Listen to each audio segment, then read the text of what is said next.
Rajinikanth plus Kamal Haasan is equal to megastar. ఇది మీరందరూ గుర్తుపెట్టుకోవాలి. అంతేకాదు సినిమా ప్రపంచానికే పెద్ద అయినటువంటి అమితాబ్ బచ్చన్ గారు చెప్పిన మాట ఏంటో తెలుసా? King of Indian cinema is megastar. ఈరోజు ప్రపంచవ్యాప్తంగా అందరూ ఎదురు చూస్తున్నారు వారణాసి గురించి. అది చేస్తున్న సూపర్ స్టార్ మహేష్ బాబు గారిని. మీకు తెలుగులో కృష్ణ గారు కాకుండా నచ్చిన హీరో ఎవరైనా అడిగితే ఆయన చెప్పిన మాట ఏంటో తెలుసా? మెగాస్టార్.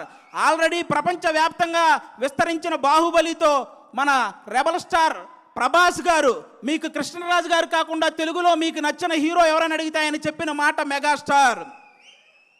అంతెందుకు, పవన్ కళ్యాణ్ గారు కొండగట్టు ఆంజనేయ స్వామి పాదాలు తాకి వెళ్ళి గెలిచి డిప్యూటీ సీఎం అయి తిరిగి వచ్చి ఇంకొకరి పాదాలు తాకారు, ఆయనే మెగాస్టార్. ఇలా తోపులందరూ కలిసి డిసైడ్ చేసిన తోపే మెగాస్టార్. కాబట్టి ఆయన స్థాయిని ఎవ్వరూ తగ్గించలేరు, ఎవరి వల్ల కాదు.